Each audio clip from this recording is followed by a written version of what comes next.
Greetings and salutations. Welcome to the Day After Reckoning here on Ref the District. I am the Stoner. Over there, that's Trev. What's up, Trev? Oh, no, Mike. What'd you do? You I always mute myself, and I always forget that I mute when it's time to go. Right. I think Kobe just knocked my light over. But... Oh, we got all kinds of shenanigans. It's kind of like what happened on Saturday on Christmas Eve with Washington against the 49ers. Let's get a few things out of the way first. Of course, we are sponsored by Pacers Running. For every run, go to pacersrunning.com. Check them out. They're good friends of the show. We are sponsored by Manscaped. Go to manscaped.com. Get 20% off by using the code REF. And, of course, and there's some good gear that they have. And, of course, we are sponsored by Skybar out in Lexington, Virginia. Go over there. Check out Trev.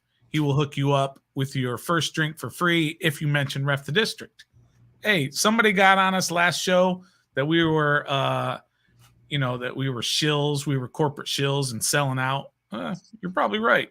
That's what we do. We sell out. What's a corporate shill? A corporate shill means like we only do things that the corporate people tell us to because they pay us money.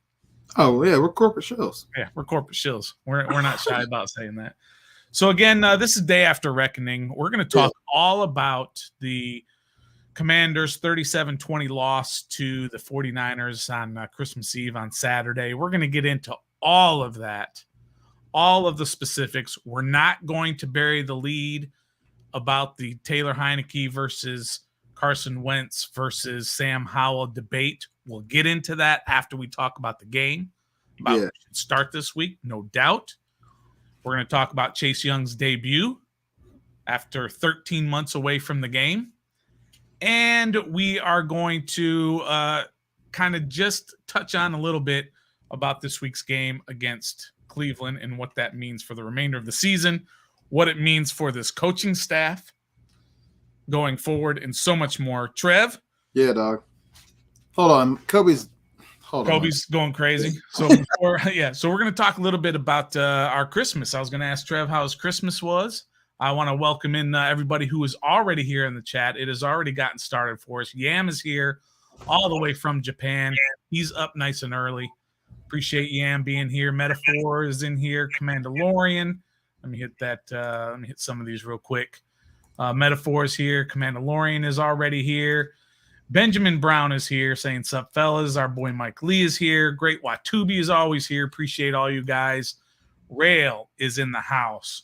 Roger Arthur is here saying hail to the Redskins. And Yam, always the voice of reason. Every good podcast is sponsored. But you can tell the real from the not real. And hopefully we are on that real side. And, of course, Daniel is here. And we've got See No One. Appreciate all of you all here. We want to get your input into everything we're going to talk about with this game. But first, Trev, I want to ask you how your Christmas was. Oh, man, it was great. Excuse me. I got a new computer chair / podcast / gaming chair. Nice. I got a Commander's bachelor robe. Oh. I'll pull out when, appropriate. But, it was great. Got my mom some cool stuff. We had some great food. We had Chinese food for Christmas dinner this year. Oh, nice. Christmas story. So, something different. Why not? Just hung out, watched some basketball and football, and just kicked it. It was good. That was great, though, right? You didn't have just the NBA. This year had the NBA and the NFL. Yeah, it was pretty sweet. It was like 5 NBA games, 3 NFL games. It was nuts. Man, you can't beat that. It's a gluttonous kind of day. You just sit around, you eat, you watch NBA and NFL all day. Yeah, it was awesome. Fantastic. And it's weird that it was, that it fell on a Sunday. Uh-huh. And so that's why we're doing Day After Reckoning today instead of the actual day after the game. Yeah. Because we didn't want to spend our Christmas here doing this. So here it is the day after Christmas. Great day for FanDuel, and I didn't win a daggone thing. So, what do you mean it was a great day? Like all those games that you could have put. Oh, yeah. Put so many bets on yesterday, so many. Yeah. I put a few on and came up short on all of them. So nice. There's that. Trev, what kind of chair did you get? It's a GT racing chair. Yeah. Yeah, it's got speakers in the back, so you got Bluetooth. Did you order it on Amazon? Is that where you got it? My mother got it to me for Christmas, so I'm guessing so. But yeah, that's where I found it. It was on Amazon. So Yeah. Okay. Metaphor wants you to know that robe is called a smoking jacket. oh, okay. I get my cigars out and have one. There you go. And last thing before we get into this, make sure you hit that like button or hit that subscribe if you are not a subscriber. We appreciate all of you doing that. So let's get into this game. We are actually Andy Burrows is in the house. Andy Burrows checking in all the way from England. Hello, Andy. I don't want to do my accent because he always calls it an Australian accent. So I don't want to do it too much because I'll sound like a fool. But good day, mate. No, that's definitely Australian. So appreciate Andy checking in there on Facebook. So let's talk about it, Trev. Yeah. Let's get into this game. Okay. First, I want you to give me your overall opinion or overall takeaway from this game. I thought we had opportunities to be more competitive and be more into the game. Maybe even a chance to, I don't know about win, but to at least make it more interesting. And to find out all the other teams lost and we were still in the same position in playoffs. We knew that kind of before the game even kicked off. So it's like, if we lose. Our position doesn't change. So, and that's weird because, I mean, you want to win. But if we lost, I accept it. I'm moving on to Cleveland. Like, I'm ready to get on to do what we have to do. So, failed opportunities, but at the end of the day, we didn't move out of the playoff picture. So that's true. We still control our own destiny. Yeah. And technically, this team could lose the last two, could go 7-9-1, and still make the playoffs. I mean, that would be really hard to do. That means every other team's going to be losing all over the place. Yeah. But really, you just have to win these last two games. We control our own destiny. So let's keep that in mind. We totally understand that this is not a Super Bowl contending team. Right? But still, you give everything you've got to get into these playoffs. Because once you get in, you just never know what's going to happen. So my quick takeaway overall is exactly that. Missed opportunities all over the place, offensively and defensively. So many missed opportunities. But look, we know going into San Francisco on the road, a day early, after coming off a Sunday night game, playing against the number one defense in the NFL, a team that had won 7 in a row coming in, right? It was a tall task. And this team was in it for most of the game. They were in it till the fourth quarter just absolutely fell apart. This team did in the fourth quarter. So you gotta take a little bit of solace out of that. And we got the whole Chase Young situation. He played way better than you or I or anybody thought, right? So we'll talk about Chase Young here in a little bit. But I kind of want to go quarter by quarter and talk about some of the big plays that happened as we go. So in the first quarter, Washington got the ball first, right? What would have happened had Jahan Dotson caught that pass touchdown that he absolutely dropped? Touchdown. And then how would that have possibly changed the game? Oh, it changed the game tremendously. Tremendously, right? We've never seen Brock Purdy have to play with a sense of urgency. We've never seen that. And that could have happened early in the game. We could have came out and punched him in the mouth, let him know that, hey, we're here. Like, this is a playoff game for us. Oh, that's a touchdown. It was the third play of the game. It was third and touchdown 6, whatever it was. Yeah. And he threw it up one-on-one, and Dotson made a great adjustment like he does, right? We figured it out with Dotson, right? Yeah. That was a fantastic draft pick, right? Yeah. He's home run. He's an amazing receiver. But for whatever reason, this was my one criticism of him, right? And if you watch it, he never, ever, ever puts his mouth guard in. Okay? Just keep an eye on that. Everybody here, just check it out. Meanwhile, Devin Brown got 2 of them. Yeah, that's right. And what happened on that pass? The ball hit his mouth guard. His mouth guard that was hanging down, it hit it. Still got to catch it. It didn't like bounce off his mouth guard and go flying out. Right, but it did, it could have caused something. I just thought that that's kind of weird. That's interesting. That and you just watch him every time he's got one that hangs down. It's not one that he, a loose one that he puts up here and plays without it. He just lets it hang down and he's running all his routes. Maybe it's something he feels like it bothers DBs or something. I don't know. Mm-hmm. But yeah, as Metaphor is saying, the ball was probably lost in the sun. Hey, I get all that. But just the opportunity was there in that first quarter. Missed. Then what happens? San Fran goes right down the field, right? And they've got a 4th and 1. Yep. And they tried a little option play. Actually, they had a 3rd and 1. Yeah. We stopped them on a dive play. Yeah. They have a 4th and 1. They tried this little option with Juszczyk and McCaffrey. Yeah. And we stopped them.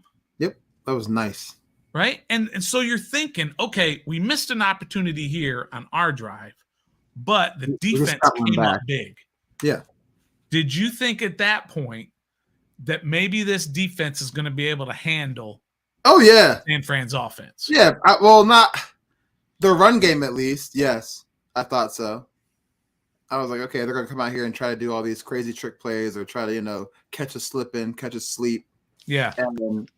And we're awake. So I was like, okay, we can maybe contain the run game. And that was before George Kittle came alive, but we'll get to that. Right. Yeah, the George Kittle situation was, it was brutal to watch him running around all over the place. Let's not forget also that St. Juice on the very first play of the game re-injured his ankle. Yep. And we didn't see him for a while. I don't think he was 100%. He must not have been, right? I think he was just mad because we lost. He's like, I got to play for my guys, which is you love to hear, love to see, but I don't think it's 100%. Yeah. We saw him later on in the game, and I don't know. I haven't seen the snap counts. I don't even know if anybody posted the snap counts yet, but that whole St. Juice situation, that plays a role.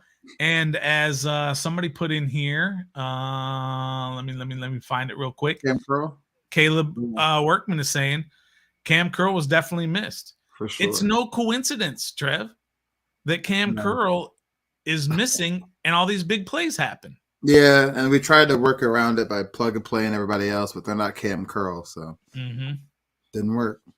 So you don't have Curl, and you've got Forrest and Reeves back there, basically. So so it was a little tough out there with those particular plays. But after our lack of talent at linebackers killed us for years versus tight ends in the middle of the field. I will say this: that's a common conception. A common what's the right word? People say that a lot, okay? That this whole linebacker issue and tight ends kill us. Well, tight ends have not killed us this year. No, they haven't. With Kam Curl in there. I think Hockenson had a good game for Minnesota. Kind of. If you can name me another tight end that's had a big game against Washington when Kam Curl's been healthy, right? Then let me know. But I don't think that that's actually happened. All right. So at the end of the first quarter, Trev, 0-0. How you feeling? I'm feeling great. Feeling great. It's going to be a low-scoring game. That's what I'm saying to myself. I like how we're playing. Should have scored. Should be 7-0, but yeah. With the Jahan Dotson drop. Well, but they should have had a field goal when they went for it on 4th and 1. So right? Okay, it's a good game. Yeah. All right. So you're 0-0 now. Washington gets the ball again. They move down the field, right? And we've got 1st and goal at the 6, right? 3 straight runs to B-Rob. Get you to the goal line. Yeah. And you're 4th and goal from the goal, basically from the 1. Yeah. And you ran Gibby up the middle. What did you think of that? First of all, were you okay with Washington going for it there? Yeah, we're playing to win. We have nothing to lose. I mean, we do have something to lose, but it's time to be aggressive. It's playoff time. We're playing meaningful games in December, so let's act like it. Go for it. Why not? Well, what about the theory of you're on the road, Okay. You're playing against a superior team who's won 7 in a row. Why don't you just take the 3 points? Oof. Then there's that. Yeah. But you're 4th and goal. You're right there. Punch it in. Yeah. Punch it in. So, and they didn't. Gibby. And that was a 17-play, 84-yard drive that took up 10 minutes and 48 seconds, and you got 0 points out of it. Do you think that deflated the team? Yeah, of course it did. They thought they had the game under control. I mean, they did. 17 plays, 10-minute drive. We're knocking on the door. We're right there on the doorstep, and we just can't get in. Yeah, it's like we don't know how to turn the knob and open the door. Yeah, right. And what happens is you put San Fran at the 1-yard line. They've got to go 99 yards. Which, hey, the way your defense has been playing all season since 1 and 4 and the first quarter, I trust them to go 3 and out, or at least get a first down like the 10, and then I trust them to force a punt. We'll say that way. So they worked it out to the 29-yard line. Yeah.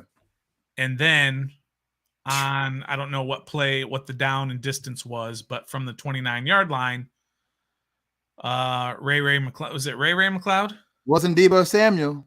It was McLeod goes 71 yards off the right-hand side. And if you watch it, both Forrest and Reeves, who are your safeties, right? Yeah. Safeties are your last line of defense. Both of them took bad angles and allowed McLeod. And once McLeod got past everybody, nobody's catching. And that's Reeves. That's inexperience at that position because he's mainly used for special teams. Not saying he's not capable of playing that position because he has, but all season he's been playing special teams. He's rarely had to come in and take snaps of safety. So yeah. And you're asking Forrest to, I mean, he's okay. He's not the greatest. Right. But still, so he's still growing and learning the position himself at the same time. So there's that. Okay. So there's Kam Curl. That's where you need Kam Curl. That's where you need Kam Curl. I agree with all of that. Or maybe even a Landon Collins. Just saying. Just saying. But of course, yeah, I mean, he's not catching anybody. Right? We know that for sure. Yeah, but the angle could have been better. Yeah. So so they score, so they go up 7-0. And for me personally, I was like, oh, here we go. And the route begins now. That's what I thought. That's what I thought. That's kind of what you thought was going to happen then. Mm-hmm. Well, so they go down and they kick the ball out of bounds on the kickoff. Yeah. So we start from the 40. Christmas is happening again. Yeah. So you're like, okay, maybe this is turning for us. Yeah. But what happens? You ended up punting it away. You couldn't get a first down. Taylor couldn't get you very much further, but you pin him kind of deep, right? Mm-hmm. First play, Purdy throws that interception to Forrest. Yeah, the deflection. Now it wasn't Purdy's fault. Nah, it was the receiver's fault. Yeah, he tipped it up a couple of times. But Forrest was there to make the play.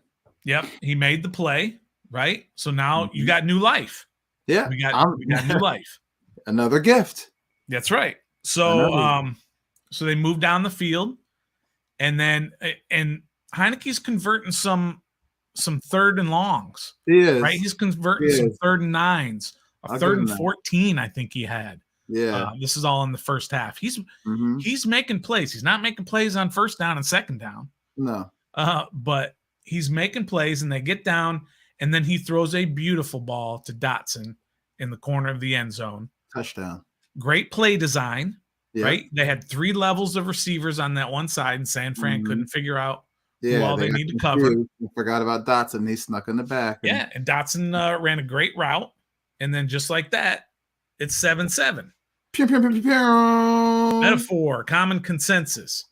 Appreciate it, metaphor. That's what I was trying to come up with earlier. A common consensus of the way people are thinking. Yeah. So we go into halftime, 7-7. Hey, we in this. Right. I envision us streaming live and you saying, Trev, we're in this game. We're in this game, Trev. And I'm like, you know what? We are. We are in this game. We are. And a lot of people said that it may have been Taylor Heinicke's best half Oh, it was. Maybe as a commander / Yeah, it was. Washington football team. It was. He was balling. I'll give He him was that. balling that first half. He was converting third downs. That pass to Dotson on that rollout that he had, right? We had Bosa chasing him. I mean, that was a beautiful pass that he threw. It was nice. He did get sacked a couple of times. One time was lucky he didn't fumble it, right? Yeah. But overall at halftime, it's 7-7. Trev, you're feeling what? I'm feeling great. I'm feeling better than I was at the beginning of the game. I'm like, hey, we're in this. 49ers this is the game where they lose. This is the game where they get sucker punched. This is the game where, we show the world why we should make the playoffs. Like this is the game. This is it. This is Brock Purdy's Mr. Irrelevant game right here. Yep. Brock Purdy, 4 of 9, 55 yards and a pick in the first half. And 7-7. And 7-7. Against and you had missed opportunities, right? Yeah, you did. So you could have been up more. 10-7 maybe. Yeah. Or maybe 10-10 if they kick a field goal instead of going for it on fourth down. But either way, you're feeling good. B-Rob had 17 carries in the first half. Pew, pew, pew, pew. Should have gone for a field goal on that 4th and goal. Then Wentz TD only needs a PAT. No onside kick down 30-24. We'll get to that. That's in the fourth quarter. For sure. So you come out after halftime. You're feeling good. B-Rob had 17 carries. Now, we talked about it last week that no running back in the NFL this year had more than 16 carries all game against the 49ers. And he had 17. B-Rob had 17 in the first half. Committed to the run. Yeah, for sure. Washington was committed to the run. For sure. Now, I don't think Robinson was particularly good in a lot of these runs. He looked hesitant. He looked like he did the first couple of games back. I didn't like the way he ran this game. Nah, it wasn't that great. Yeah. And by the way, Gibson had 7 touches. Yeah. He had 5 runs and 2 catches. Yeah, man. Gibby on the way out. I'm sorry okay with that? But yeah, I'm fine with it. You're good with it. So the Niners come out, they get the ball first. What do? Boom, boom, boom, boom, right down the field. Right? Purdy was throwing in rhythm. And you know what? Every throw, he had all the time in the world. We got no pressure, bro. Devon Payne had 1 sack, and that was the only sack in the entire game. I think they might have had 2 just because they ran him out of bounds one time. Oh, yeah, that's right. Yeah, it was going to be a screen pass, and Chase Young blew up the screen pass, so he just had to run because his linemen were downfield. He couldn't even throw it away. Yeah. So technically they had 2 sacks, but you're right. No pressure. And he just went right down the field. And what's his name? Kittle, just killing him. It's like they remembered they had George Kittle at halftime and started to use him second half because he didn't. Yeah, what 1 catch, maybe like 1 target in the first half. Kittle was not utilized at all. And second half, he had 2 tuds. He had 2 tutties. And then of course Washington gets the ball, and they go 3 and out. Oh man, second half was. Now they went 3 and out on that first drive, but. Well, I won't say but. I mean, on that third down, Gibby was split out wide right and made a move on whoever was covering him, and just wiped him clean, and he was wide open, and Taylor just missed him. Threw it high and too far in front of him. But, I mean, Gibby might still be running right now. So they go 3 and out, Trev. Yeah, of course. So not great. No. So then the next time Washington gets the ball, right? They're down 14-7. Yeah. Right. San Fran punts. Washington gets the ball. All right. And they get that 4th and 1. This is the 4th and 1 I think Metaphor was talking about here. Okay. 4th and 1. Oh, he's talking about the 4th and goal from the first half. Yeah. But they had another 4th and 1. Mm-hmm. Okay, at their own 34-yard line. You're down 14-7, and I looked it up. There were 5 minutes and 34 seconds left in the third quarter, and they decided to go for it. and they went with quarterback sneak with Heinicke, and he didn't get it. And next thing you know, they've got the ball at the 34-yard line. And what happens? 2 plays later, back in the end zone. You don't give your defense a chance. You put your defense in a bad spot every time you do that. Yeah, and I looked at that play also, and it was a perfect call for the offense because we blitzed and they had a rollout called. And it perfectly went against the blitz. He rolled out to his right, and the blitz was coming to his left, the defense's right. So when he rolls out, wide open, no linebackers. I think it was Forrest that blitzed, so no safety back there. Kittle was an easy touchdown. Oh, my gosh. And there were 2 guys wide open on that play, by the way. Yeah, right? For sure. They ran like the same route pretty much. Yeah. I was kind of hoping the other guy wanted it and went up and tried to snag it. Yeah. So now all of a sudden you're down 21-7 and you're feeling. I'm like, oh, now I'm like, yo, here comes the route for real. Like, now we're about to get blown out on Christmas Eve. I think you might have said it's over at that point. That might have been your on to Cleveland statement. Yeah, I think I said on to Cleveland. Yeah. At 21-7. I did. And I thought that was a little soon. It was a little soon. But the way how fast and how the way they scored, I was like, man, this is on the way to Cleveland. On the Cleveland. So now Washington gets the ball back. Taylor throws a great pass, long pass down to McLaurin. Taylor didn't throw a great pass. McLaurin made a great play. Yes. First of all, he was interfered with, and they didn't even call it. Of course not. Second, he caught it, and nobody touched him, and he ran in the end zone. But that was a touchdown. That was a touchdown, Trev. They're lucky. Everyone in the world is lucky that Washington ended up scoring on that drive. Yeah, because that was a touchdown. That was. It should have been, but McLaurin got his touchdown anyway. Yeah, right? 2 plays later, he scored. So now it's 21-14, right? I was like, all right. So what happens? We kick the ball off. It's a touchback. And what happens? Wild Goose smacks an opposing player in the head and gets a 15-yard penalty. So now they're up to the what? 40-yard line. Yeah. So they're starting at the 40. Appreciate it. They had that long play by Ayuk. Yeah. It was a short pass, but he ran it all the way down to like 6. Yep. But then the defense stepped up. And we held them to a field goal. But just before they kicked that field goal, the third quarter ended. So it was 21-14 at the end of the third quarter. And you're thinking, okay, we're still in this. Right? Then the fourth quarter comes. First play of the fourth quarter is the field goal. So it makes it 24-14. And then we get the ball back. Heinicke gets the ball. What does he do? He fumbles. Sack, fumble? Yeah. Mm-hmm. Yeah. Sack, fumble, interception, whatever you want to call it. I think they called it a fumble. Either way, he turns the ball over where you absolutely can't do it inside your own 20. O-line was bad. O-line was bad. The defense stepped up again, forced another field goal. 27-17. Next time Washington gets the ball, second play, Heinicke throws a pick. No, 27-14. Yeah. What did I say? 17. Yeah, 27-14.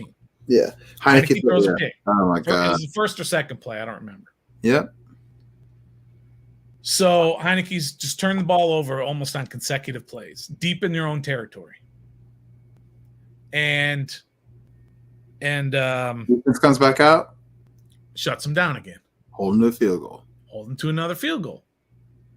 So you're like, okay, the defense is at least doing their job. All right. They've had 3 straight possessions where the Niners have been inside their 15 and they've held them to field goals. 30, then, Trev, they go to Wentz. Uh-oh. What did you think about going to Wentz at that point? I was hyped. I've been hyped since seeing that boy throw on Sunday night against the Giants, bro. I've been hyped. I said it's time. Yeah. I mean, we're down 30-14 at this point. Like, it's fourth quarter on to Cleveland. But let's just go ahead, make the switch. See what happens. Yep. I was happy for it. Yep. All right. So Wentz comes in, and there's 9-11 left in the game. Yeah. Okay. And he moves them right down the field. And look, he was throwing with anticipation. He was throwing it quick at times. He was throwing it on target. Bro, he looked like an NFL quarterback. Now look. What? San Fran's up 16. They're playing soft defense. I don't care. It doesn't matter. You still want to go out there and execute the plays, which he did. You still got to go out there and you still got to make the passes. Now, we're not saying anything. Yes, they are playing a little bit soft, okay? But he's still got to go out and do it. And he did, okay? And that gave hope. Yep. For this team. And he ends up throwing 5 different receivers on that one drive, bro. And threw a great pass to Samuel for the touchdown. A dime. A dime. An absolute dime. An absolute dime. A laser. A dart. And then they go down and so that we score to make it 30-21. Okay, you can't get the 2-point conversion. You got sacked on the 2-point conversion. What's that?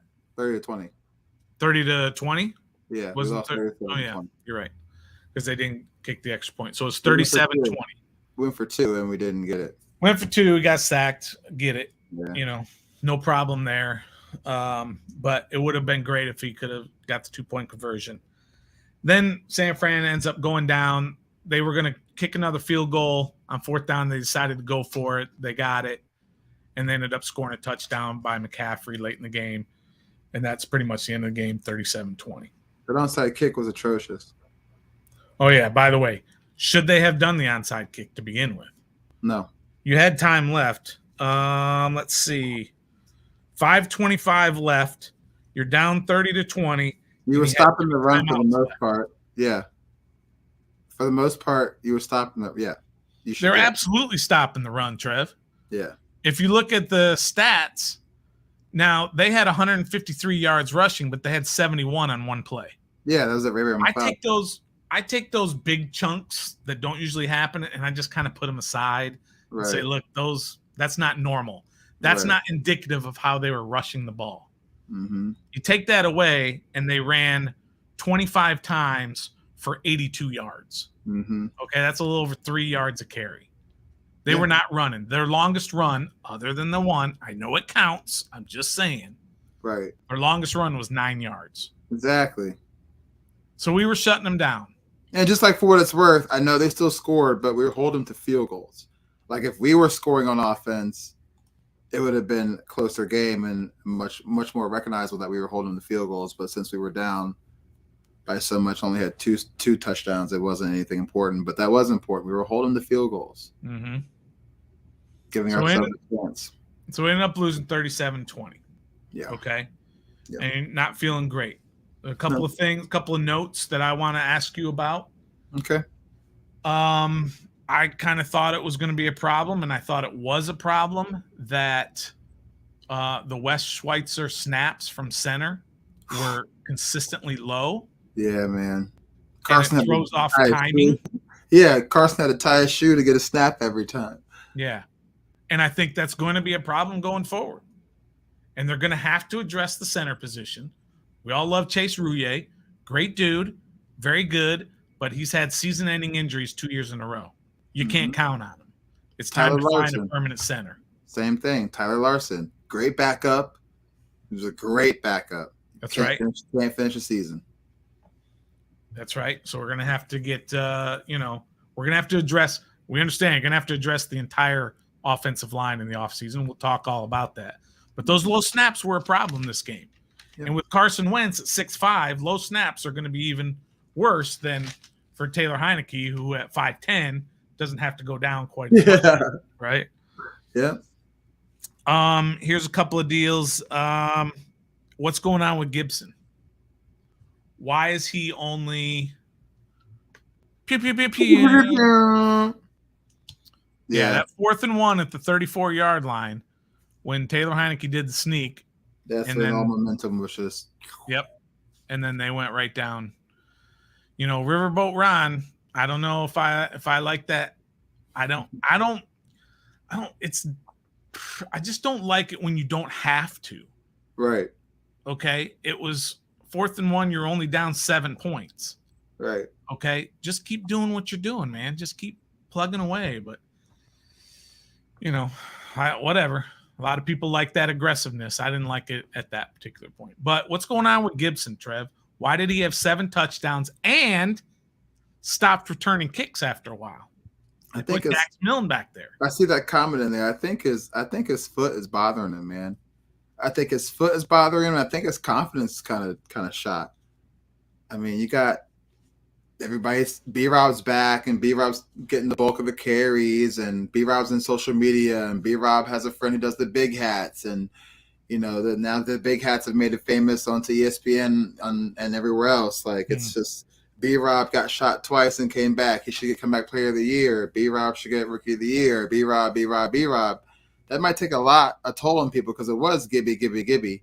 But I think it's his foot, and I think it's some self-confidence too, because he's just not as productive as he was when he once was RB1, and now that his spot's been taken, it kind of just shows on the field that he just doesn't. Now, we could be completely wrong because we're not in the locker rooms every day. We're not in his backpack every day to see his work ethic and stuff, but just based off of the game and stuff, it looks like he's not into it as much, and he's banged up a little bit. Was it he had that bobble on that one kickoff that maybe got him in the doghouse? It might have. I mean, it might have. He did get pummeled on one. It was probably that one where he bobbled and tried to come out. And we need to address that too. Address the kick return. Maybe Andre Carter or something like that. It's time to find someone who's done that for a living and put him back there. We cannot keep putting these players who are wide receivers and running backs and putting them back there just because. I mean, that's why we got Alex Erickson. I know, what it is, but, why'd you get him for that reason, just to stash him in the practice squad and put Dax Milne back there? If that's the case, you could have put Dax Milne on practice squad. No offense, but Alex Erickson is a punt returner, a kick returner. Yeah. Dax Milne is a 5th or 6th wide receiver. He didn't even do it in college. And then all this talk about Jahan Dotson taking reps back there. You never see him do it in a game. At least try it once or twice. If you're willing to put Gibby back there, you're willing to put another receiver back there, and then put Jahan Dotson back there if that's what you're trying to do. We just need to address Nate Katzer. He's done a great job. He got Jeremy Reeves at the Pro Bowl. We have a great special teams unit that's been recognized nationally, but certain pieces of it need to be addressed so we could be a better special teams unit all at the same time. Good points. Great with Tubi. Pew, pew, pew, pew. Dang! You got a Christmas check with Christmas bonus. I know. Great with Tubi got paid. He's just splashing everywhere. We love it. He said it was 4th and 1 last week in New York side of the field, and he punted it. And that's paddleable. And that's a good point.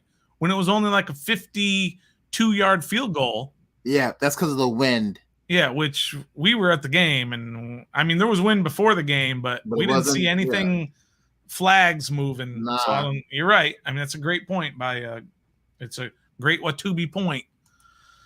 So I don't know. Something's going on with Gibby, whether it's injury, whether it's confidence, whatever, but his role has been completely slashed. Yes. And we get it. B-Rob should be doing the bulk, especially against the number 1 rush defense. But, I mean, you got to use Gibby in that role of that third down back, that scat back, that J.D. McKissick role. Yeah. I mean, he's turning into J.D. McKissick. But I think he is more than J.D. McKissick. So I think they have to get it to him more often, but that's just not what they're doing. And, like I always say, we can criticize Scott Turner, but he knows more about offensive football. He has more knowledge of offensive football in his pinky finger than all of us here in this podcast combined. Okay. But it just from the outside in, it baffles me sometimes. All right, Trev, let's move on to the big thing here. All right. And, but before I do, everyone who's in here, if you hit that like button, we'd appreciate it greatly. And if you're not a subscriber, hit that subscribe button. All right, Trev. Ron was asked about it post-game, and he was non-committal when he was asked about who starts at quarterback against Cleveland. And he said he is non-committal. Let me ask you first, what do you think they will do? Now, what would you do? What do you think Washington will do? They're going to name Taylor Heinicke the starting quarterback. You think that's what Washington's going to do? Yeah. Why do you think that? Why do you think Washington will do that? Not what you think. I mean, not what your opinion is, but why do you think Washington will? Why do you think Ron Rivera is going to name Heinicke the starting quarterback? Because we still have a chance to make the playoffs, and Heinicke has, quote unquote, in Ron Rivera's eyes, gotten us this far. With the way he's played, he doesn't think it'll be right to just pull the plug when we still have a chance to make the playoffs. I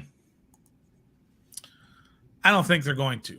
Yes, and I don't want them to. I know you don't want to, and we'll get to that. Okay. What you want versus what you think they're going to do. But I want to know what you think they're going to do, and I'm going to bring something up here real quick if I can. Shoot, I can't find the. Oh, it's the window. That's right here. I want you to check this out real quick. Okay, let me remove the brand here. I saw this. These are the stats for the two quarterbacks this year.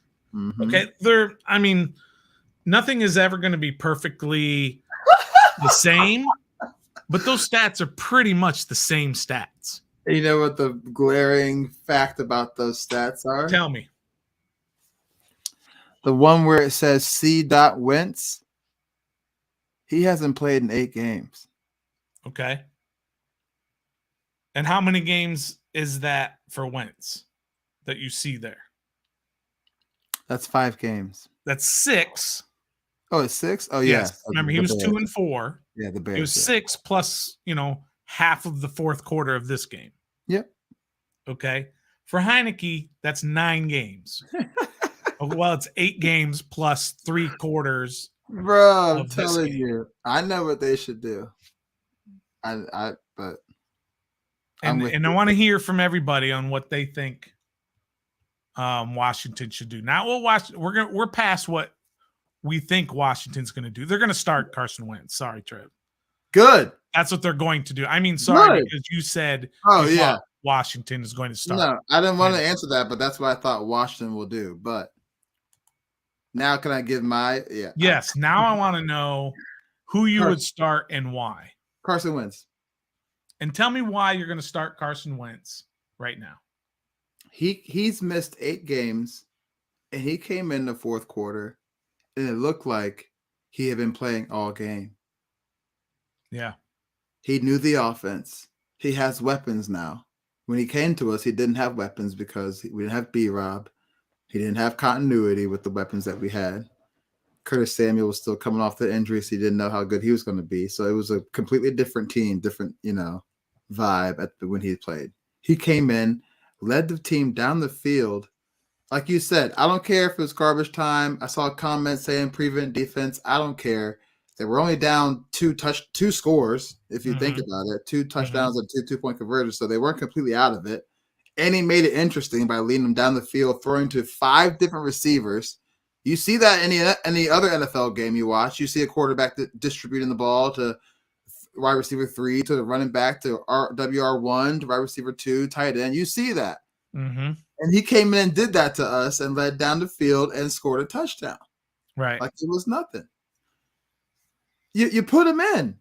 You give him a chance. You paid $28 million. He broke his finger. He wasn't benched for bad performance. Let's remind everybody of that. He was not benched for bad performance. He was benched because he broke his finger. He got healthy, and we had momentum. Ron didn't want to stop the momentum. That's the only reason why Carson hasn't been playing. It's not because of performance. Yeah. Okay. I mean, look, that Chicago game was horrific. Okay, where he threw for 99 yards. It's Carson Wentz, so we kind of know he's going to be a roller coaster, right? Yeah, and let me see. The Tennessee game, that even though he threw for 359 yards, he couldn't get him into the end zone at the end and threw that pick on 3rd down, I believe it was, that lost the game. So there's all of that you still have to consider those, Trev. You can't just ignore some of those. But that happened early in the season. You're right. You're right. You still learn the offense. Taylor does that every game. Yeah. He puts us in a position to where he has to be the comeback kid and save the day. Yeah. Every game.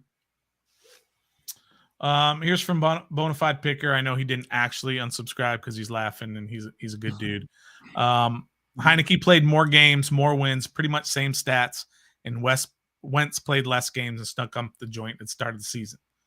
So, but basically, he's just saying, I mean, either way, you're just not going to have a great quarterback out there.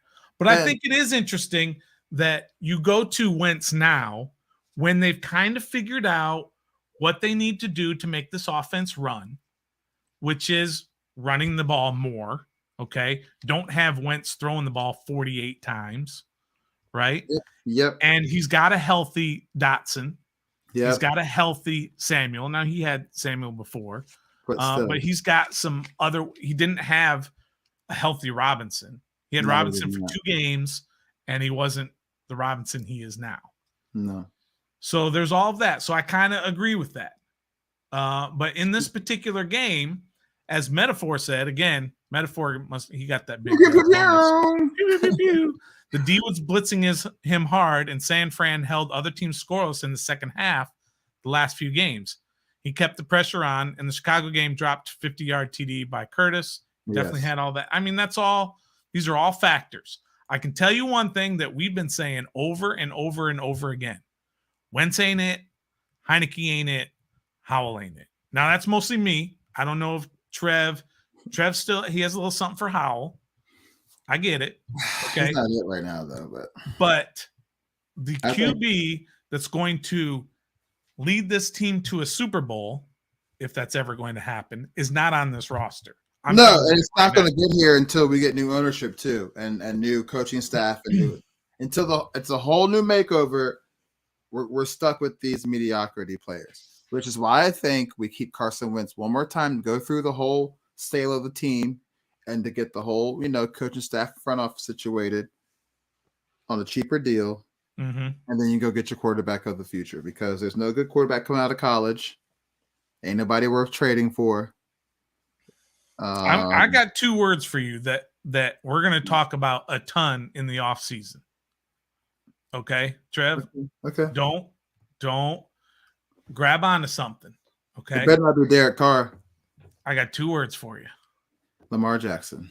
Baker Mayfield. All right, so what are we talking about next? Before I leave my damn mind on this show. We'll talk all about that. I cannot believe my man. Stoner's not, Nathan's not even here, and he said Baker May. 2 good games at the Rams, and now everybody wants Baker Mayfield again. Hey, I'm not saying want. I'm not saying want. Coming with him? Who? Sean McVay. I hope so. Wouldn't that be amazing? Somebody who can coach him. And that's been proven right now. But anyway. Hey, remember McVay was thinking about retiring after last year, after the Super Bowl win? He ain't coming back to Washington? Ooh. Dan Snyder has to be completely gone before anybody even says the word Washington Commanders. Okay. I'm talking about 2 years. 2 years? Yeah. Sean McVay and Baker Mayfield. And Lamar Jackson. Jackson. I love it. Commander Laurie makes a good point. You'd rather lose with QB1 than QB2. Let's go with Carson Wentz. And I agree with that. But I was very much on the Taylor Heinicke you couldn't take him out those games where where they were winning. Okay? Because you're going to lose the locker room. You think he should have started on Sunday night against the Giants? Who, Heinicke? No, Wentz. Wentz again? No, absolutely not. He shouldn't have started then. He shouldn't have started this week. No, absolutely not. Nope. Now they've lost basically 3 in a row. They've not won 3 in a row. You got 2 losses and a tie. Okay? So the Heinicke magic is gone. All right? The players are okay with you making this change now. And that's kind of that. What's that? Did you see that in the game? What? I don't know. Like they were showing Wentz warming up and getting ready to put his helmet on. He walked over and dapped up Terry McLaurin and Logan Thomas, and they were both like, "All right, yeah, let's do." Like, let's go. Pretty much saying like, "We're riding with you." Yeah. Like, because they know what Carson Wentz is about too. They see it every day in practice. They probably run with them in practice. So The locker room, I don't think has changed. Like you said, I don't think you're changing the vibe of the locker room at all. I think the locker room's going to be the same. They just want to win now. They don't give a daggone who's back there. They just want to win. Well, I think that's what Rivera is doing today and tomorrow. He's getting the pulse of the locker room. He's talking to Jonathan Allen. He's talking to Terry McLaurin. Okay, he's talking to his captains and saying, "I'm going to go. I'm leaning towards Carson Wentz. What do you guys think? How do you feel about that?" You're probably saying, Commander's country. That's right. Yeah. I mean, Trev, I think Rivera has been looking for an opportunity to get Wentz in there. I know he just hasn't had the chance to do it. He wants Wentz, which is why I really think he's going to be back with us another year, because this year was kind of unfair. He had a broken finger, and he was benched because of that. You hate to see it, but it is what it is. And he needed time, Trev. He just needed time. Now, so just keep him bring him back one more year. But also, I don't know about one more year. Why not? I don't know about one more year. You cannot start this season with Taylor Heinicke as quarterback one. You cannot do it. Oh, no, I'm not saying Taylor Heinicke. I don't think either of those two are going to be on this roster next year. I think Carson might. I don't think so. No one else is going to take him? Mm-hmm. We're the only... Mm-hmm. No. Other teams are going to sign Carson Wentz. Other teams are going to sign Taylor Heinicke. Yeah, he's gone. We're keeping Carson. But anyways, it's like if Carson does mess up, it's not like we don't know who's going to be there to help to back him up. It's Taylor Heinicke. So there's no fault in that happening if we have to bring Carson once again. Just do it. Just play Carson. Just play Carson. Yeah. And I'm about 85% sure they're going to start Carson Wentz this Sunday. Yeah. Why would you say I'm going to name my quarterback at the beginning of the week so they can get a full chance of work? If Taylor was starting, you wouldn't say that. He wouldn't need a full. You were asked about quarterback change, and you said, "No, I haven't thought about it." It's Taylor Heinicke. You've asked before. You've answered it before. That's right. And now you want to say, "I want the whoever I'm naming to get a full chance of work." Okay. Yep. So you're good. You're good with the change if they make it. Cleveland doesn't scare me. Let me go through these through the chat here and see what everybody is saying. Bonafide wants Heinicke on the roster. He's not going to be on the roster next year. No, he's going to get it back.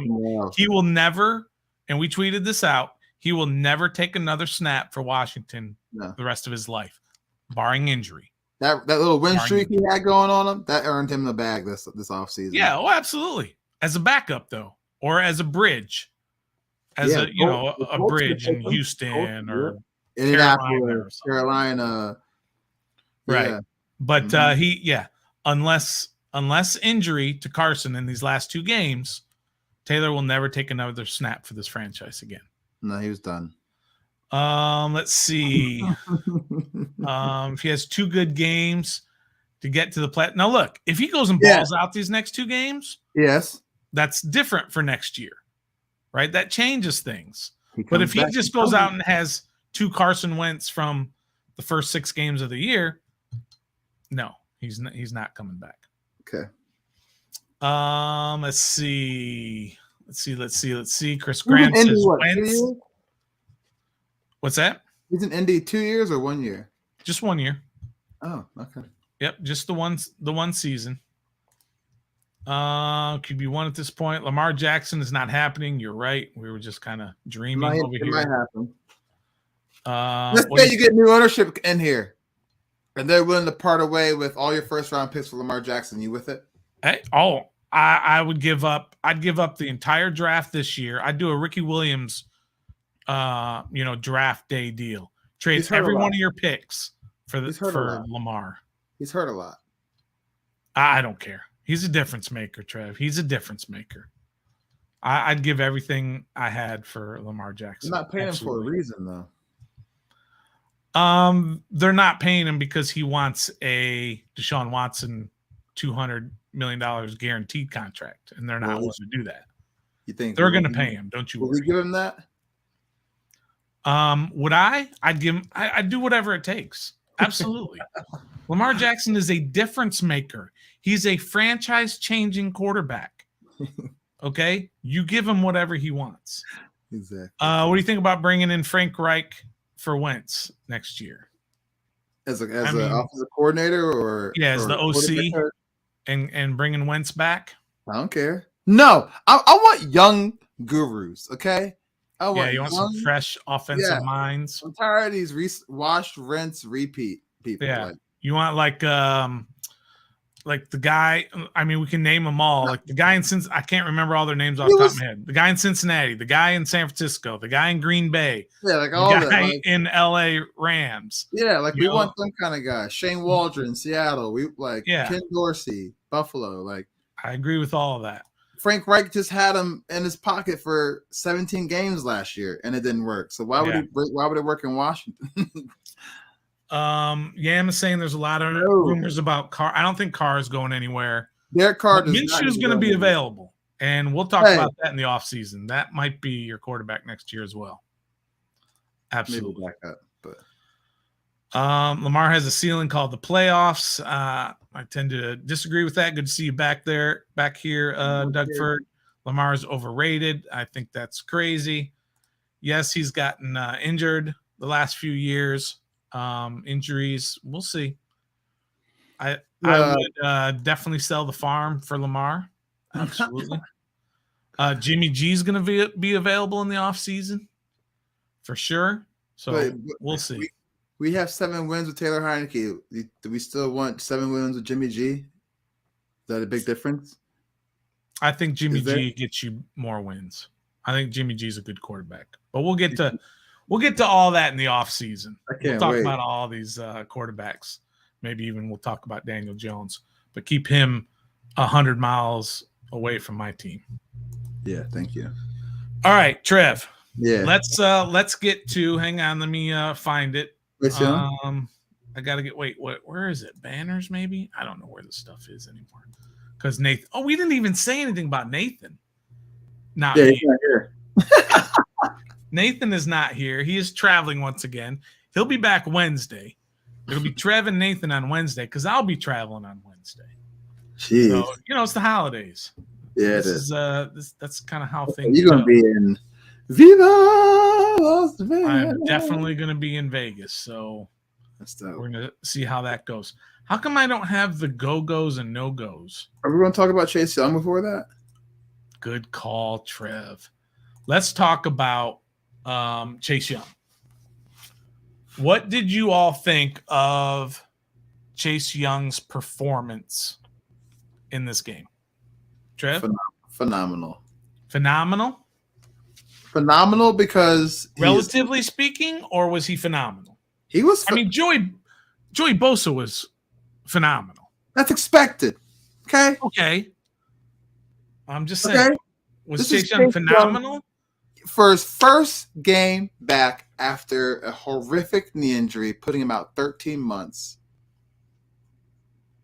He didn't get a sack, which I didn't think he was going to get a sack. I might have said $dollar just to make it spicy, but realistically, I wasn't thinking he could get a sack.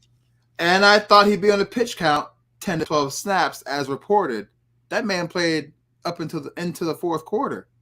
Pass deflection, chasing down some running backs, getting off some blocks. For what it's worth to be expected, I think he was phenomenal. Because I expected he was supposed to just get out there and get the feel for the game again probably and try and make a play here and there. But I thought he was all right. I thought he was okay. For what he did? I mean, for him to be activated, how many weeks? 6 weeks ago? Yeah. Keep putting off. They did the same thing with Curtis Samuel. He came back. He made a catch or two. Saw him tweak the groin again. Went right back out. Chase Young, you saw him come out there, get after it, pass deflection, look to the sideline, said, "No, I'm good. Thumbs up. I'm good." Like, that was awesome to see because he's our number 2 guy. He's our franchise, quote unquote. So phenomenal for what was expected. He exceeded expectations, I think, in his first game back. Okay. Metaphor said he balled, right? He said he balled. Almost got the pick on that tip. TJ, too nasty for you, said he played a 7.5 out of 10. It's his first game back. Well, okay, so that means relatively really good. He played well. Yeah. Chase, not so great. Good, not great. Gus said it was okay. He was a good run defender. He didn't sack QB. Phenomenal, Gus Bus. Not phenomenal, he said. After a while, you could feel when Chase was not on defense. Every big play of the Niners, he wasn't on the field. He was going up against Trent Williams. Thank you. Thank you. Pew, pew, pew, pew. Great with Tubi just splashing. Making it rain. If Chase does not have a Bosa-like season next year, is he a bust? You should be a game wrecker at pick number 2. I 1,000,000,000% agree. You should be a game wrecker as the second pick. You know what I get tired of hearing? I get tired of hearing when people say, well, yeah, he's doing other things that don't always show up in the stat sheet. Well, you know what? That's what second-round picks do. That's what third-round picks do. The number 2 overall pick should be a game wrecker, like the Bosa brothers, like the Von Millers, like the Watt brothers, all those guys. I mean, Nick Bosa's got 17 and a half sacks, I think, this year. I mean, he was just killing our offensive line this week. Yeah. Just wreaking havoc. wreaking. Oh, man. Let's see. He was our highest player. Defender. Yeah, I was going to say the highest rated defender on PFF. At 84. But you know what? Like that. He didn't change the game. And that's what your number 2. Now, look, this is his first game back. So I will say, relatively speaking, because it's his first game back, I will give him that he played well. Phenomenal. But as what you need from him, it was a good game. I'll give him a good game. Chase was being asked to come off the field, and he waves the coaches off. And Yam says that's a win in his book. Look, I think he played well. Well, you got that, and then you've got C. Nolan says I agree with Trey. Mm-hmm. So anyway, all right. Chase played well. We have our Heinicke versus Wentz versus Howell debate. Nobody's saying Howell, right? Okay. No. Let's get to go-goes and no-goes, Trev. Okay. Let's do go-goes first, and I don't think I have banners. So, wait, maybe I do. No, I don't. So, Trev, who is your go-go for this game? Carson Wentz. He played half of a quarter. Yep. And he is your go-go. Yep. The man has missed 8 games due to a broken finger on his throwing hand. Comes in the fourth quarter, 11-play touchdown drive. Like it's nothing. Mm-hmm. Like it's nothing. No duress, no stress. Complete command of offense. Found 5 different receivers. He played quarterback. Go. Okay. Scotty's Flow State says go Dotson. Now Dotson had a really good game. Yeah. I can't give a go to a guy who drops a touchdown pass. Stunner is harsh today. Yeah, I can't do it. I mean that was such. He came back and caught one for. Yeah, he did. And he came back and he played well. But you know, Metaphor says Chase, Wentz, and Jahan. Command this. That's our boy Steve, Dev, and I always forget it. Steve, Dev, and I can see him. Sorry. But go check out the Command This podcast. They're awesome. It's usually Steve that's here. Steve will tell us who their third is, because I apologize. I do check them out all the time, but I just don't. Phil Credible. My bad, because he's incredible, but he calls himself Phil Credible. So yeah, go check them out if you get a chance. Check out their show. Fantastic dudes. I believe they just got over their 1,000th subscriber. Congratulations to them. And they are fantastic.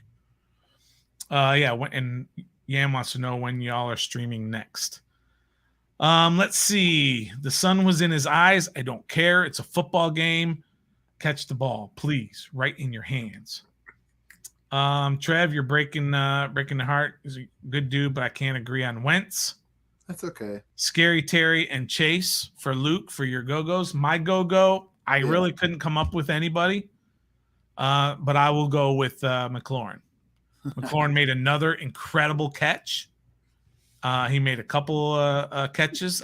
Let's see what his stat line was. Find a go.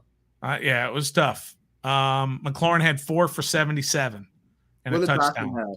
6 for 76. So they had a very comparable game. Curtis had a touchdown.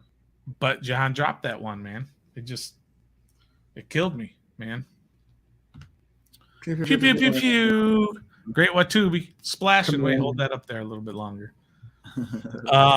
Change the podcast to Commanders Phenomenal. Love it. He played phenomenal. Phil's forgettable because his name starts with the name is the same as Philadelphia. All right.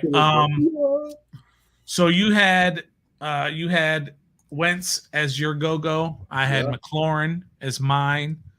Who is your no-go? Offensive line as a whole. Yeah. No offense. I know they happen. It's part of the game. But we can't stay healthy as an offensive line. And we can't pass protect as an offensive line. Yeah. It's really bad.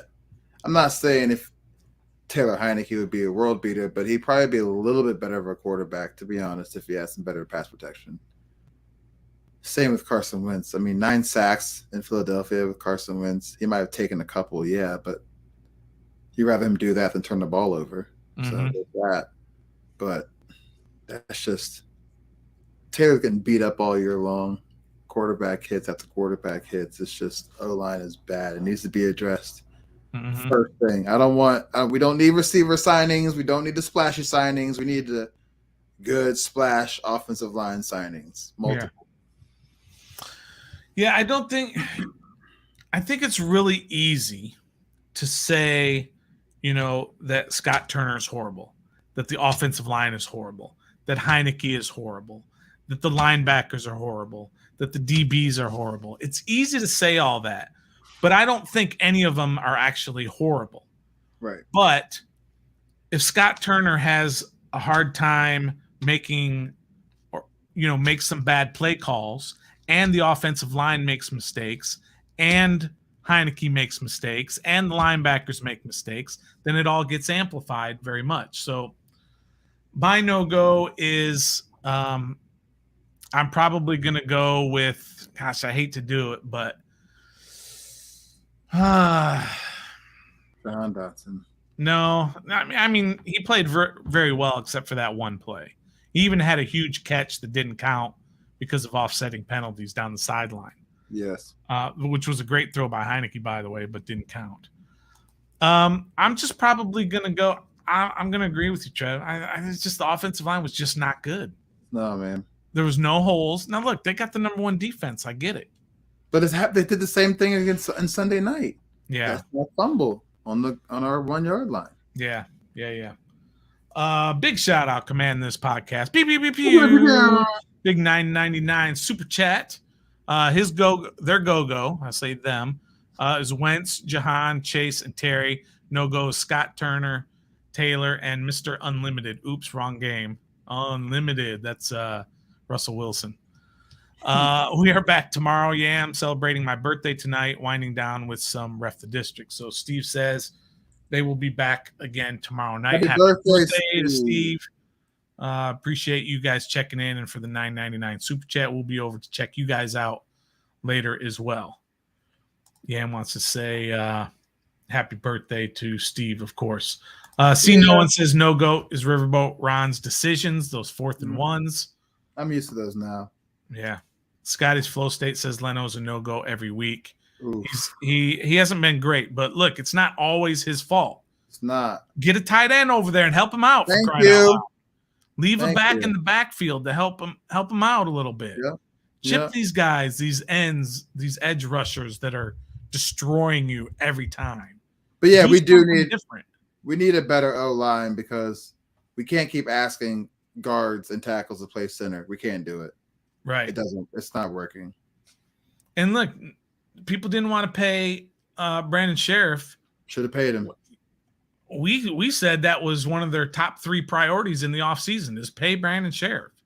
whatever that amount was, you just got to pay him. Now what's he doing? Going to the playoffs probably. Yeah. With Jacksonville. Sitting in first place in the division. That's what he's doing. Yeah. Dougford, big shout out. It's his birthday today too. Awesome.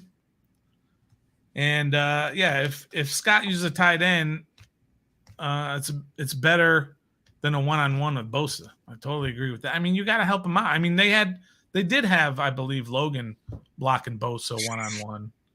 We had him in position to block. He didn't do it though.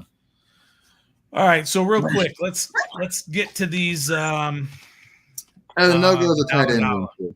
What's that? No goes tight end room too. That's got to be addressed off season as well. I think it has been addressed. Go get your It's tight just end. Injuries just beat him up this year. Logan's Amari Rogers. I can never remember. There's an Amari and an Amani. Cole Turner. I'm waiting for him, bro. Wow, he's been a huge disappointment. Right?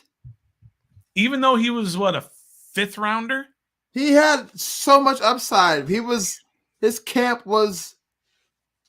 talk of camp. Yeah. All right. Anyways, dollar. Yeah, and Yam said Sheriff wanted too much. Yeah, he hasn't been amazing, but I promise you, he's better than what's been there. He's better than Trey Turner. And if you got to pay him, you got to pay him.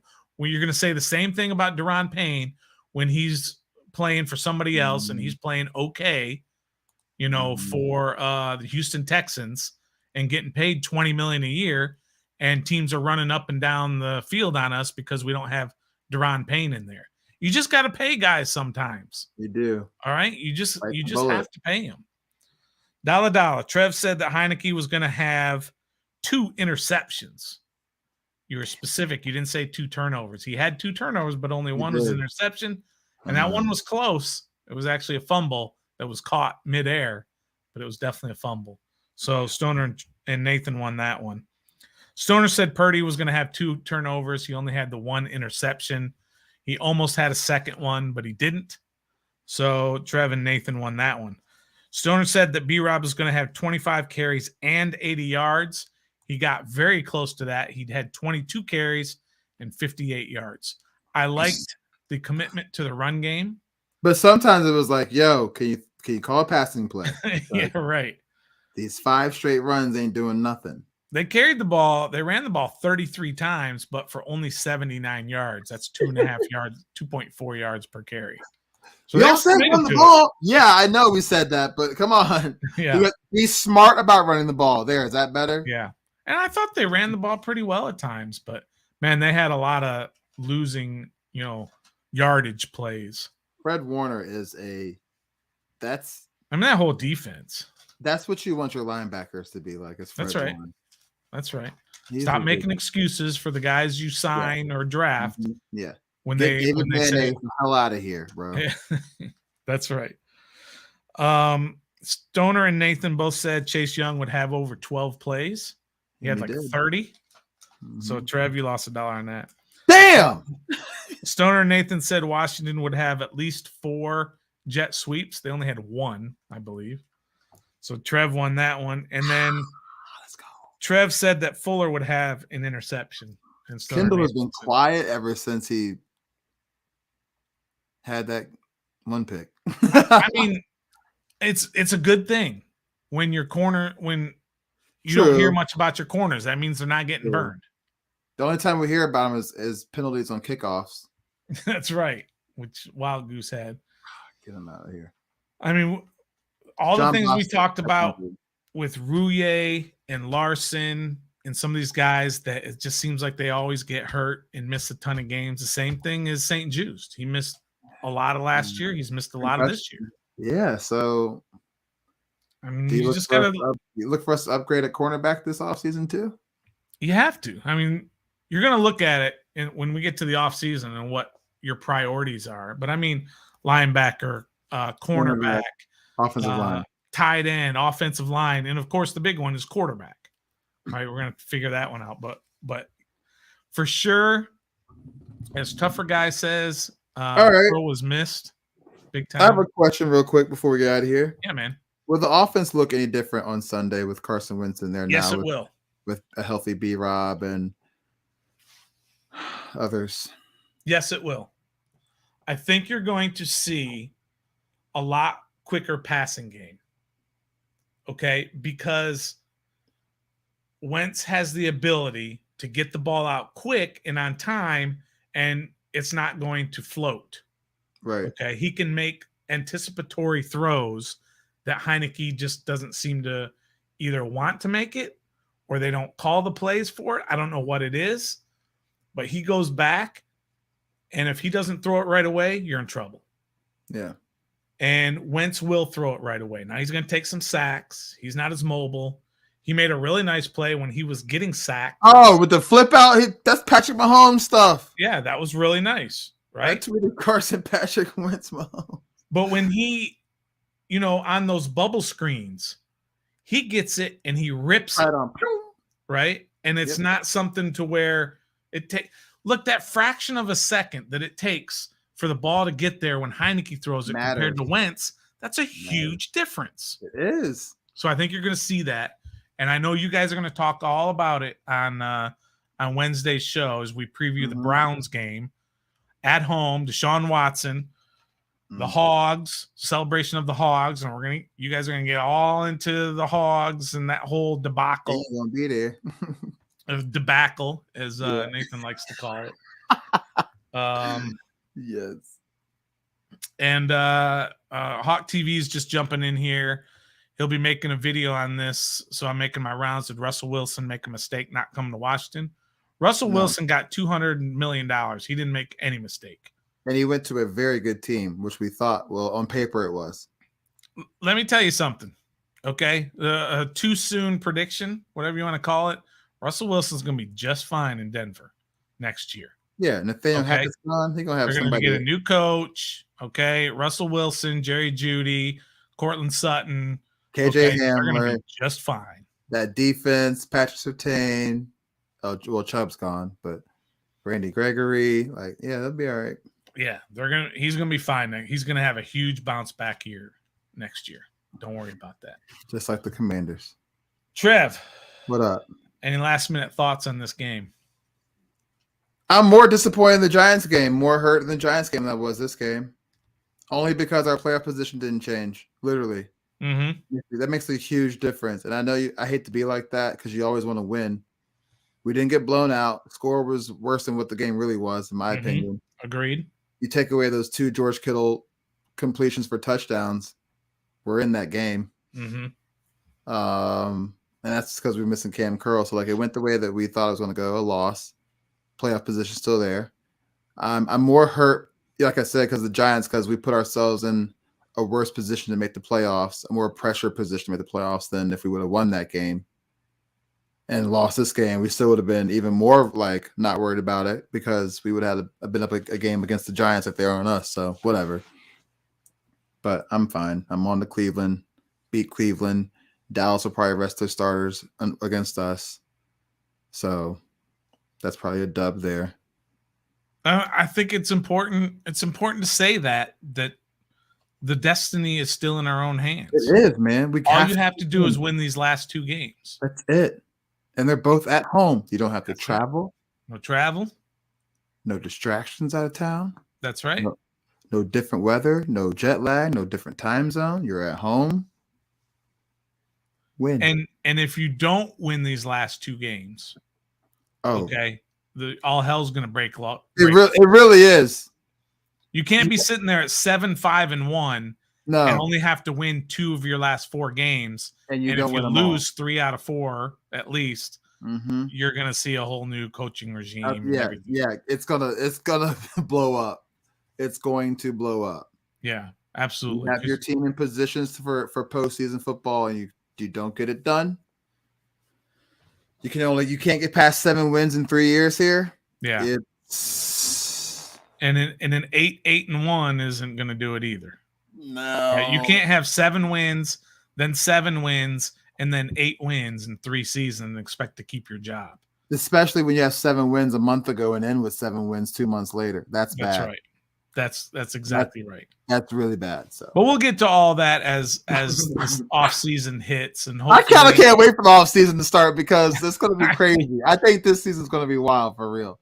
It's going to be very unpredictable because the sale of the team is going to throw a huge monkey wrench into it, and whether or not that's going to play a part in whether or not you keep your coaching staff too. Mm-hmm. I mean, you might have to keep them just for the fact that you don't know who the owner is going to be. Ooh, I don't know. Real quick question, and before we go, man, you keep JDR or do you keep Scott Turner? One coordinator has to go. Well, if one has to go, you gotta. I mean, the defense has clearly been a much better unit than the offense has. So Turner would have to go, and I wouldn't have any problem with that. And like I said, he's knows more about offense in his pinky finger than we all of us here all together know. But that doesn't necessarily mean he's the right man for the job here in Washington. Right. So he would have to go, and you've got to start fresh with a new guy because presumably you're going to have a new quarterback too. So you're going to have to kind of start all over. So, yeah, it's going to be an interesting offseason. But before we get there, we got to get these two games and a wild card game. We're going to do a wild card game, Trev. This team is going to win at least one of these two. I love that. And I think they're going to win both of the last two games. I love that. Now, I thought they were going to beat the Giants, and I thought they were going to beat the 49ers. So what do I know? Well, we should have beat the Giants for real both times. 49ers expected. If I look back at all my predictions, I believe I'm 0 for 15 or whatever it is. I don't think I've gotten a single one right. I'm terrible at predicting these things, and that's why I don't gamble that much because I'm not very good at it. But, you can look at a game and you can break it all down. You can look at everything and make a prediction and just be completely wrong, or you can be completely right. Who knows? If I was a great gambler, then I wouldn't be doing this podcast. Or I'd be doing a gambling podcast. Right. Right. And giving out winners, and people would be paying me to give them winners. But I'm not good at it. I want to thank everybody who has been in here. I mean, so many people are here. Make sure you all hit that like button. I appreciate it. Yam, Sean Walker's here, Metaphor, See No One, Bonafide Picker, Jonathan Smith is here, Gus Bus, of course, all the same folks that are always here. We appreciate Tougher Guy, of course. Hawk TV was in here. Did I say Gus Bus already? Command This Podcast was here. Of course, our guy, excuse me, Great Watubi, who was just splashing cash everywhere. Appreciate that. Elion L was here. Scotty's Flow State. So many of you all were here. I can't get to everybody. Tougher Guy. But we appreciate everybody's here. Make sure you all hit that like button, like we said. And we'll be back again on Wednesday, Trev. Because you said, what did you say? It's on to Cleveland, right? It's time to put all this bad stuff that happened this weekend and start focusing on what's important now, which is the next game. Getting into the playoffs. And we already go ahead. I was just gonna say none of this we're gonna finish with 8 wins and just miss out on the playoffs and have the 18th pick instead of tanking and getting the 12th pick. You play to win every single game, and wherever you end up, that's where you end up picking and make the right pick. Okay? You can have the first pick and you can botch it. You can have the second pick and botch it. You can have the 19th pick and hit a home run. Just look at all the quarterbacks who are in the playoffs. Mr. Relevant, and look what he's doing now. That's look, I didn't want to get into the whole Purdy thing. Okay? You'll never hear of Purdy again after this year. No. Okay? He's not that guy. He's doing his job. He's just doing his job. He's doing his job, and he's doing it well. I'll give him that. But you're never going to hear of him again after this year. And don't think just because Ron hasn't announced publicly who the quarterback is, the team doesn't already know. The team already knows for sure. The team knows right now. They're already going over plays, already in meetings right now with Carson Wentz, whoever's starting. They're already working on it. So the focus is there. And who is it? Carson Wentz. I 100% agree. And we'll see what happens. Again, Nathan and Trev will be here tomorrow. We'll be here on on Wednesday at 7:30. for our next show to preview Cleveland and to get ready for that particular game. It's a home game. 1:00. It's the Hogs are coming back. They might not be there, but they're going to introduce the Hog as the mascot. And that's why it's in the news, is because they're not going to be there because they're getting their trademark infringed upon. That's for Wednesday when Trev and Nathan will be here. So again, hit that like button. We appreciate everybody who's in here. Trev? Yeah, dog. Until next time. Oh, we say yo to Nathan. Oh, Nathan, what up, Nathan? Just as we're leaving. Right. Just as we're leaving. But maybe Nathan can put in the chat until next time. I'm waiting for Nathan to say I am too, yeah. Yeah, so he could put it in there. But anyway, okay. Oh, there it is. Until next time, be a fan. See ya.